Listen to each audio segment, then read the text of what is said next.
की इस investor meet कार्यक्रम में मंच पर उपस्थित प्रदेश सरकार में मंत्रिमंडल के मेरे वरिष्ठ सहयोगी, प्रदेश के खादी ग्रामोद्योग, रेशम, हथकरघा और वस्त्रोद्योग विभाग के मंत्री श्री राकेश सचान जी, मुख्य सचिव श्री मनोज कुमार सिंह जी, अपर सचिव वस्त्रोद्योग भारत सरकार श्री रोहित कंसल जी, प्रमुख सचिव हथकरघा एवं वस्त्रोद्योग अनिल कुमार सागर जी, अध्यक्ष CII डॉक्टर उपासना अरोड़ा जी, PM मित्र पार्क इन्वेस्टर मीट के आज के इस कार्यक्रम में उपस्थित वस्त्रोद्योग के क्षेत्र में कार्यरत सभी हमारे उद्यमीगण और उपस्थित बहनों और भाइयों, मैं प्रधानमंत्री mega integrated textile reason and apparel योजना यानी PM मित्रा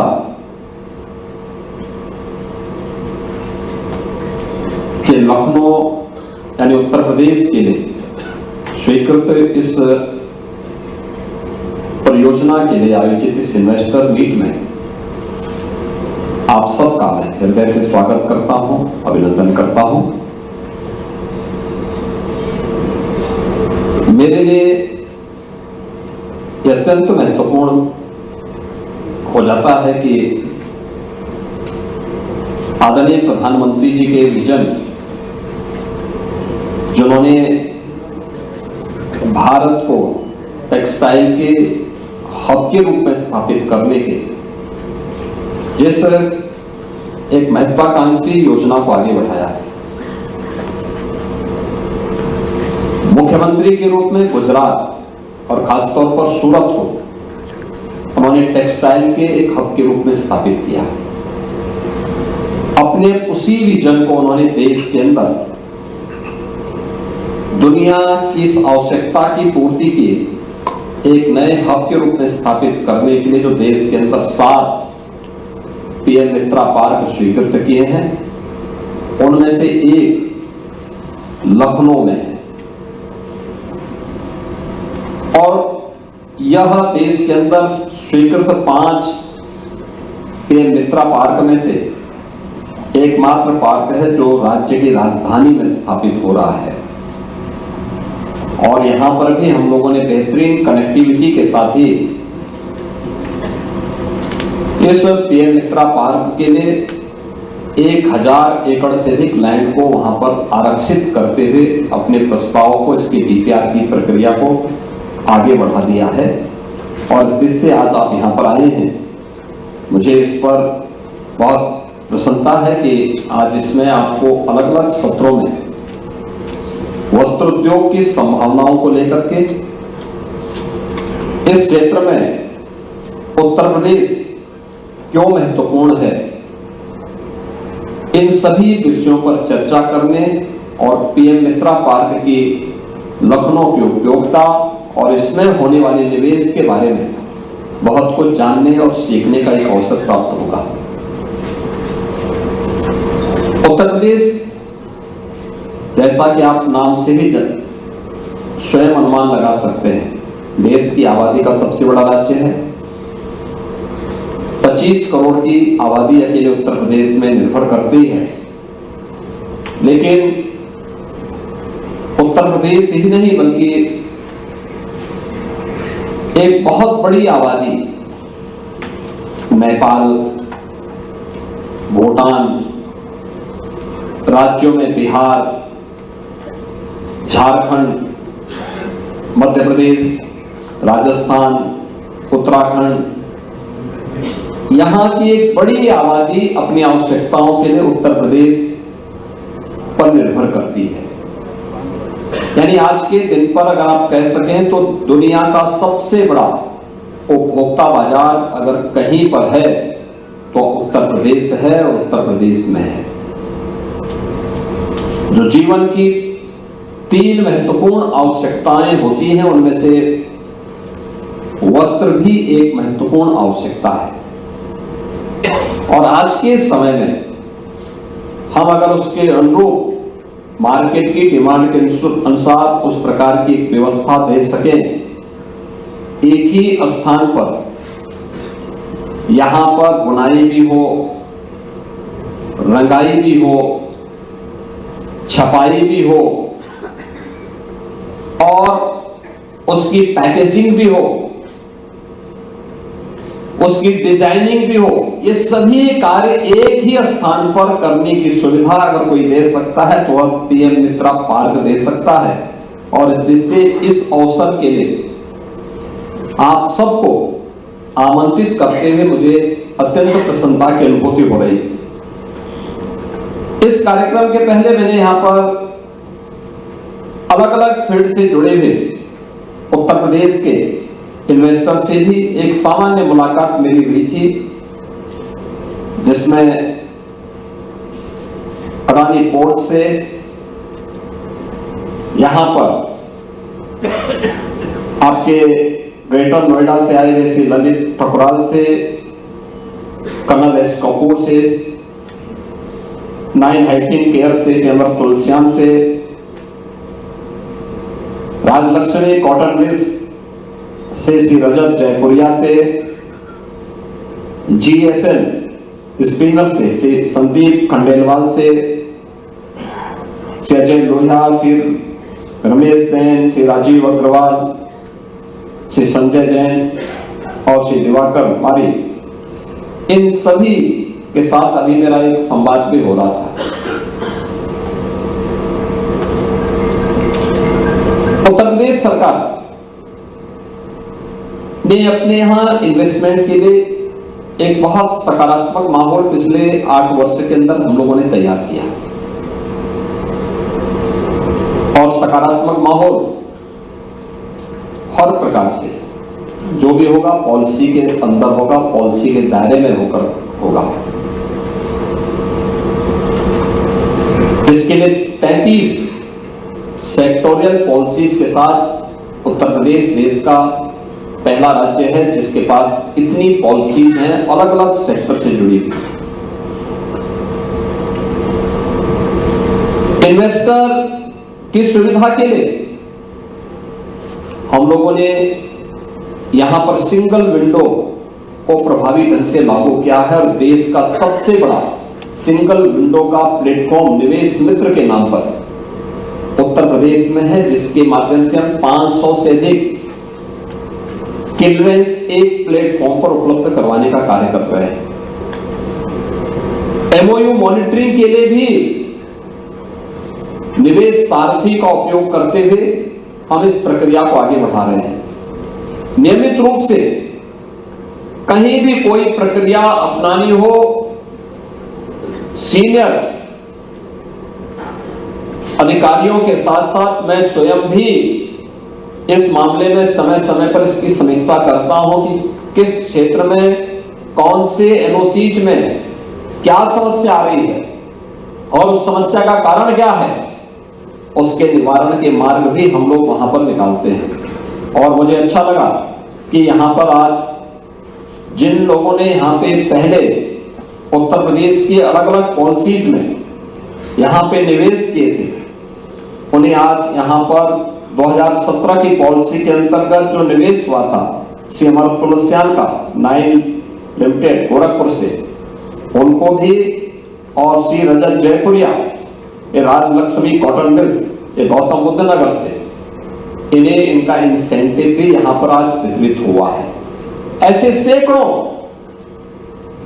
निवेशकों को जिन्होंने अपने प्रोडक्शन को प्रारंभ किया है पॉलिसी के दायरे में आकर के, ये सभी इंसेंटिव, यद्यपि हम लोग अब इसको भी इंसेंटिव वितरण को भी हमारी ऑनलाइन सारी प्रक्रिया आगे बढ़ चल रही है, डीबीटी के माध्यम से हम उनके अकाउंट में स्वयं भेजते हैं, लेकिन मैंने भी बार बार कहा है कि जब हम कोई आयोजन करते हैं तो उस कार्यक्रम के माध्यम से मंच पर अपने निवेशक का हम सम्मान करें, मंच पर उनको बुला करके, जिससे किसी को भी विश्वास हो कि एक औपचारिकता नहीं, केवल पॉलिसी में घोषणा यह एक औपचारिक नहीं होती है, बल्कि उसका क्रियान्वयन भी ईमानदारी के साथ हो रहा है। और उत्तर प्रदेश देश का पहला राज्य है जिसमें अब तक सर्वाधिक अपने इन्वेस्टर को सर्वाधिक इंसेंटिव भी वितरित करने की कार्रवाई को आगे बढ़ाया है। ऐसे ही यहाँ पे लेटर ऑफ इंटेंट भी यहाँ पे जारी किए गए हैं। आपने देखा होगा यहाँ पर हम लोगों ने भी उस कार्यक्रम के साथ भी जुड़े हैं और 2022 के जो पॉलिसी के दायरे में जिन लोगों ने यहाँ उत्तर प्रदेश में, जिन निवेशकों ने उत्तर प्रदेश में अपने निवेश किए थे टेक्सटाइल के फील्ड में, उनको हम लोगों ने यहाँ पर अपना उनके भी इंसेंटिव अभी यहाँ पर वितरित हुए हैं। यानी हम लोगों ने जो कहा वह करके दिखाया है। उत्तर प्रदेश टेक्सटाइल के एक बेहतरीन हब के रूप में स्थापित हो सकता है, यह आज कोई नई बात नहीं। याद रखना, जितनी प्राचीन सभ्यता और संस्कृति होगी उतने ही प्राचीन समय से वहां पे वस्त्र उद्योग की संभावनाएं रही होंगी। दुनिया की सबसे प्राचीन नगरी के रूप में उत्तर प्रदेश की दो प्राचीन आध्यात्मिक नगरी काशी और अयोध्या सबकी निगाहों में होगी। हजारों वर्षों का जिनका अपना एक इतिहास है, स्वाभाविक रूप से ये नगरी केवल एक आध्यात्मिक चिंतन की आधार नहीं थी।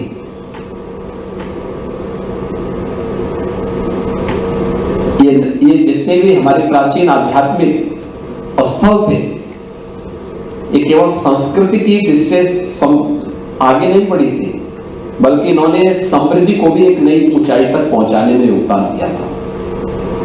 और आप देखते होंगे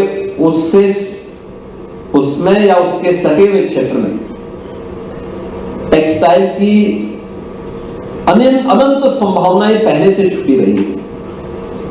जैसे काशी, भदोही और मिर्जापुर, यह सिल्क का एक क्लस्टर है।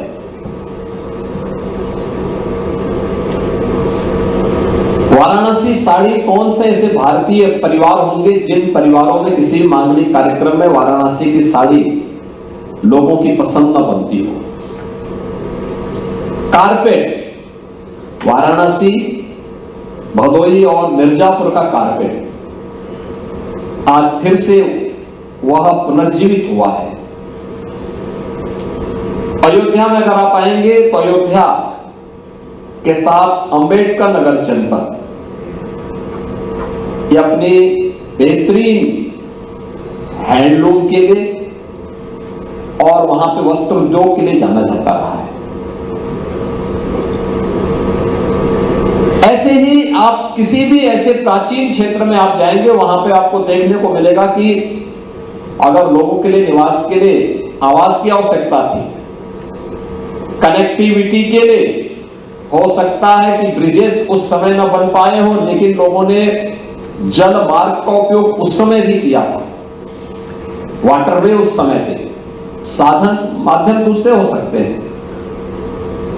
लेकिन तब भी लोग उसका उपयोग करते थे। ऐसे ही उत्तर प्रदेश के अंदर अलग अलग क्षेत्रों में आप देख सकते हैं। हम लोग देखते हैं गोरखपुर में, संत कबीर नगर में, आजमगढ़ में, मुबारकपुर में आज भी टेक्सटाइल का एक बहुत बड़ा केंद्र है। मऊ के अंदर हैंडलूम का बहुत अच्छा कार्य है। ऐसे ही लखनऊ के अंदर सैकड़ों वर्षों से पुराने घरों में चिकन कारीगरी का कार्य बेहतरीन तरीके से होता है। और आज जब हम लोगों ने वन डिस्ट्रिक्ट वन प्रोडक्ट की अपनी एक पॉलिसी यहां प्रदेश के अंदर लागू की, और उस कार्यक्रम के अंतर्गत इसको थोड़ा भी प्रोत्साहित किया, परिणाम क्या आया कि आज इनके पास जितना ऑर्डर इनको मिलता है उतना ये सप्लाई नहीं कर पाते। इसका मतलब संभावना इसमें बहुत कुछ है। हां, घर घर में होता है, महिलाएं जुड़ी हुई है। अगर आप पश्चिम की तरफ जाएंगे तो पश्चिम में पिलुआ की चर्चा हुई थी, मेरठ की चर्चा हुई थी, अन्य क्षेत्रों में भी अनंत संभावना इसमें है। और इसीलिए सरकार ने तय किया है कि उत्तर प्रदेश के अंदर यह केवल लखनऊ में यह इंटीग्रेटेड टेक्सटाइल पार्क ही नहीं बनेगा, बल्कि इसके बाद इसके एक्सटेंशन सेंटर के रूप में 10 नए पार्क राज्य सरकार अपने स्तर पर प्रदेश के अंदर स्थापित करेगी और संत कबीर पार्क के नाम पर हम इसे आगे बढ़ेंगे। टेक्सटाइल के साथ साथ लेदर के भी जो नए क्लस्टर विकसित हो सकते हैं, 2 नए लेदर पार्क संत रविदास के नाम पर हम उत्तर प्रदेश के अंदर इसके साथ ही विकसित करने जा रहे हैं। यानी ये उत्तर प्रदेश की इन संभावनाओं को आगे बढ़ाता है और इन कार्यक्रमों को हम आगे बढ़ाने के लिए पूरी तरीके से इन कार्यक्रमों के साथ जुड़े हुए हैं। और मुझे प्रसन्नता है कि आज Uttar Pradesh handloom, powerloom, silk, textile और गारमेंटिंग की जो हमारी 2017 की पॉलिसी थी, उसके अंतर्गत जिन निवेशकों ने यहां निवेश किया था, ऐसे 80 इन्वेस्टर थे जिनको आज 210 करोड़ रुपए का इंसेंटिव वितरित हो रहा है, जिनमें हमने 2 लोगों को यहां पर किया है। और 2000 पॉलिसी के अंतर्गत ऐसे 44 इन्वेस्टर थे जिनको आज हम लोगों ने 768 करोड़ रुपए की परियोजनाओं के लिए लेटर ऑफ कंफर्ट जारी किया है। और 2022 की पॉलिसी के अंतर्गत 8 करोड़ रुपए का यहां पर हम लोगों ने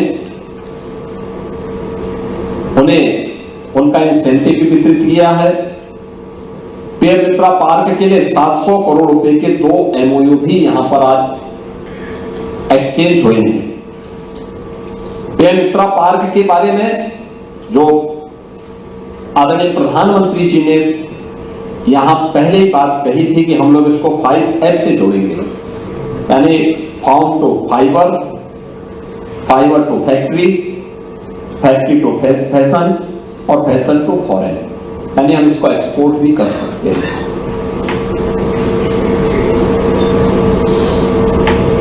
यानी 5F के आधार पर इस पूरी पीएम मित्रा पार्क के कॉन्सेप्ट को आगे बढ़ाने के लिए, जिसके बारे में मैं कह रहा था, 140 करोड़ की आबादी का भारत और टेक्सटाइल की कोई ऐसी इंटरनेशनल ब्रांड जो दुनिया के अंदर छा जा रही हो, उसको तैयार करने का एक अवसर है। रेडीमेड गारमेंट्स में जो अनंत संभावनाएं हैं, दुनिया के मार्केट की मैपिंग करके वहां तक पहुंचने के लिए हमारे पास संभावनाएं हैं, क्योंकि बांग्लादेश की कुल आबादी 16 करोड़, लेकिन दुनिया के अंदर वह रेडीमेड गारमेंट्स में छा गया। 140 करोड़ का भारत इस दिशा में आगे क्यों नहीं बढ़ सकता? एक बड़ी आबादी ऐसी है जिसकी हाथ पुकारे चाहिए, लेकिन उसको रास्ता दिखाने वाला तो कोई हो। उसकी ट्रेनिंग के कार्यक्रम को आगे बढ़ाना, उसकी डिजाइनिंग के साथ, पैकेजिंग के साथ, क्योंकि हर एक का अपना महत्व है। और उस कार्यक्रम के साथ अगर हम जुड़ेंगे तो उन सभी कार्यक्रमों को एक साथ हम कर पाएंगे। और इसमें इसीलिए प्रधानमंत्री जी ने इस बात को कहा कि पीएम मित्रा पार्क उसका कॉन्सेप्ट बहुत साफ है। कटाई हो एक ही क्षेत्र में, कटाई के लिए, बुनाई के लिए, रंगाई के लिए, उसकी छपाई के लिए, ये सभी एक साथ एक ही प्लेटफॉर्म पर हम लोग एक ही स्थान पर हमें सभी सुविधाएं प्राप्त हो सके, इसको लेकर के हमें वहां पर कार्य करना है। इस दृष्टि से उत्तर प्रदेश के अंदर जो ये कार्य यहाँ पे हो रहा है, 1000 एकड़ के क्षेत्रफल में पीएम मित्रा पार्क स्थापित हो रहा है। यह लखनऊ सिटी से एकदम सटा हुआ क्षेत्र है। आउटर रिंग रोड, जो 6 लेन का आउटर रिंग रोड बना है, यहां से 4 लेन की कनेक्टिविटी राज्य सरकार उपलब्ध कराने जा रही है। मैंने पहले भी कहा कि रोड की कनेक्टिविटी में आज के दिन पर उत्तर प्रदेश देश के अंदर सर्वाधिक एक्सप्रेस हाईवे रखने वाला राज्य है। गंगा एक्सप्रेसवे बनने के बाद 55% एक्सप्रेसवे उत्तर प्रदेश के पास होंगे देश के। रेलवे का सबसे अच्छा नेटवर्क हमारे पास। यहां से कानपुर का जो हमारा इस इनलैंड वहां पर जो हमारा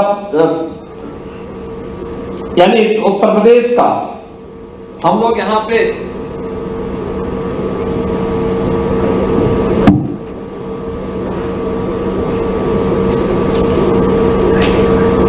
जो सुविधाएं यहां पे दे रहे हैं, देश का पहला इनलैंड वाटरवे वाराणसी से हल्दिया के बीच में प्रारंभ हो चुका है। पूर्वांचल एक्सप्रेसवे लखनऊ से वाराणसी तक पहुंच चुका है। फ्रीक्वेंट आवागमन आपके लिए, लेकिन डेडिकेटेड फ्रेट कॉरिडोर की सुविधा भी यहां से कानपुर के बीच में, जो लखनऊ से आपको जब मिलेगी तो एक ग्रीनफील्ड एक्सप्रेसवे के साथ आपको ये सुविधा यहां से कानपुर से प्राप्त हो जाएगी और डेडिकेटेड फ्रेट कॉरिडोर से आप पूर्वी बंदरगाह तक आसानी से पहुंच सकते हैं। कनेक्टिविटी का भी इश्यू नहीं। उत्तर प्रदेश के लिए जो अब तक कहा जाता था कि यह लैंडलॉक्ड स्टेट होने के नाते यहां से एक्सपोर्ट नहीं हो सकता, दिक्कतें होंगी, लेकिन उस सुविधा को भी यहां पर हम लोगों ने, आदरणीय प्रधानमंत्री जी ने इनलैंड वाटरवे के माध्यम से वाराणसी से हल्दिया के बीच में वाटरवे के माध्यम से भी और डेडिकेटेड फ्रेट कॉरिडोर के माध्यम से भी इस सुविधा को उपलब्ध करवाया है। और इंटरनेशनल एयरपोर्ट लखनऊ में ऑलरेडी यहां पर पहले से ही चालू है। सिविक कार्गो की सुविधा आपको उपलब्ध करवाने की व्यवस्था यहां पर पहले से यहां पर प्राप्त है।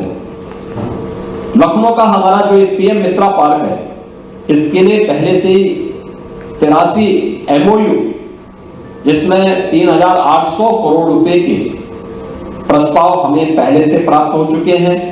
और मेरा मानना है कि यह टेक्सटाइल के लिए जो उत्तर प्रदेश सरकार की पॉलिसीज है 2017 की, उसके बाद 2022 की, इसमें सरकार ने बहुत सारी सुविधाएं उपलब्ध करवाई हैं अपने इन्वेस्टर के लिए।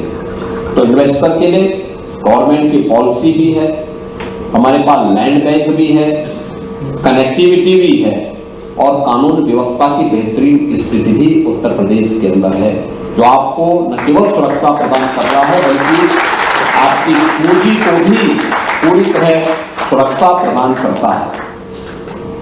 मित्रों, इसमें मुझे आपसे कुछ कहना है। खासतौर पर अगर आप देखेंगे तो उत्तर प्रदेश पहले से इस क्षेत्र में काफी प्रोग्रेसिव रहा है और मैं इस बात को मानता हूं कि जितनी प्राचीन मानव सभ्यता होगी, इस फील्ड की उतनी अधिक कृषि और टेक्सटाइल दोनों में उतनी ज्यादा संभावनाएं वहां उसका मतलब रही होंगी, क्योंकि मानव सभ्यता इस दोनों के बगैर आगे नहीं बढ़ सकती। कृषि का रहा होगा तब जाके मानव वहां पनपा होगा। मानव सभ्यता है तो इसका मतलब वस्त्र को किसी न किसी रूप में लोग वहां पे धारण करते रहे होंगे और उस प्राचीन परंपरा का कोई वास्तव में विरासत का कोई सच्चा प्रतिनिधित्व करता है तो वह उत्तर प्रदेश करता है। और इसीलिए उत्तर प्रदेश ने बीच के उस काले अध्याय को छोड़ दिया जाए जब सब कुछ उत्तर प्रदेश की उन अनंत संभावनाओं को एक प्रकार से बाधित कर दिया गया था, उसके सामने बैरियर खड़े कर दिए गए थे। आज उससे उभर करके आगे बढ़ चुका है। अब उत्तर प्रदेश आज के दिन पर हम लोग वस्त्र उत्पादन में 13% योगदान के साथ देश के अंदर तीसरे स्थान पर उत्तर प्रदेश है और 20 लाख से अधिक वर्तमान में हम लोग इसके माध्यम से रोजगार भी प्रदान कर रहे हैं। प्रदेश ने इसके बारे में तमाम अन्य संस्थान भी खड़े किए हैं, खासतौर पर NIFT Raebareli, textile technology institute Kanpur, Indian institute of apparel technology Varanasi, ये सभी हम लोगों ने यहां पर आगे बढ़ाई। सभी इंस्टीट्यूट भी हमारे आगे बढ़े हैं और अब तक हम लोगों ने उत्तर प्रदेश के अंदर जिन 80 निवेशकों ने यहां पे अपना निवेश उत्तर प्रदेश के अंदर किया है, ऐसे 80 इकाइयों को हम लोगों ने 210 करोड़ रुपए का भी इंसेंटिव उन्हें प्रदान किया है, जिसमें अरविंद मिल्स का है, टीटी ग्रुप का है, गणेशा इकोस्फीयर का है, भारतन ओवरसीज और 9 जैसी इकाइयां भी यहां पर प्रदेश के अंदर कार्य कर रही हैं। वस्त्र उद्योग के क्षेत्र में हमारे पास 1000 से अधिक MOU पर अब तक हस्ताक्षर किए गए हैं, जो हमारी अलग अलग पॉलिसी के दायरे में ये MOU हमारे साथ हुए हैं। 225 का ग्राउंड ब्रेकिंग के लिए हम लोगों ने तैयार किया है और जैसे ग्राउंड ब्रेकिंग होने के बाद 6000 करोड़ रुपए से अधिक का निवेश इसके माध्यम से होगा। 50,000 से अधिक निवेश यानी 50,000 से अधिक नए रोजगार का सृजन अकेले इन्हीं निवेशकों के माध्यम से प्रदेश में नए तरीके से आगे बढ़ेगा। उत्तर प्रदेश के बारे में आप सब जानते हैं, उत्तर प्रदेश में कोई बहुत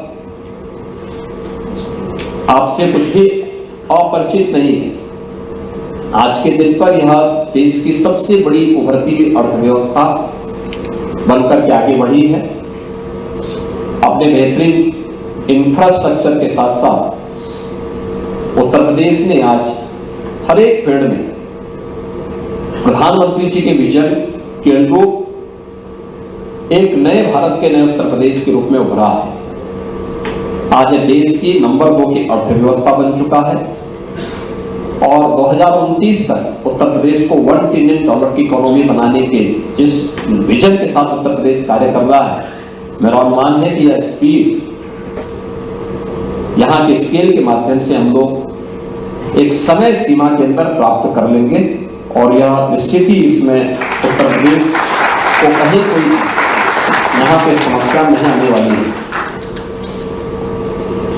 हर एक प्रकार की कनेक्टिविटी हमारे पास है, रोड की भी है, रेल की भी है, एयर कनेक्टिविटी उत्तर प्रदेश के अंदर मौजूद है। अपनी टेक्नोलॉजी का बेहतरीन उपयोग करते हुए हर एक फील्ड में उत्तर प्रदेश आज आगे बढ़ रहा है। मुझे पूरा विश्वास है कि PM मित्रा पार्क टेक्सटाइल के क्षेत्र से जुड़े हुए आप सभी निवेशकों के लिए एक नए अवसर के लिए आपका आह्वान कर रहा है। ये PM मित्रा पार्क के साथ ही जो हमारे 10 नए क्लस्टर हम लोग प्रदेश के अंदर नए पार्क स्थापित करेंगे, यह इसके एक्सटेंशन के रूप में कार्य करेंगे और सभी प्रकार की सुविधाओं को एक ही स्तर पर आपको प्रदान करने के लिए पूरी प्रतिबद्धता के साथ कार्य करेंगे। आज के इस अवसर पर आप सभी ने PM मित्रा पार्क के लिए आयोजित इस इन्वेस्टर मीट्स में आप सब यहां पर उपस्थित हुए हैं। मैं आपका एक बार फिर से हृदय से स्वागत करता हूं और विश्वास करता हूं कि आप लोग सभी रुचि के साथ प्रधानमंत्री जी के इस विजन को जमीनी धरातल पर उतारने में अपना योगदान देंगे।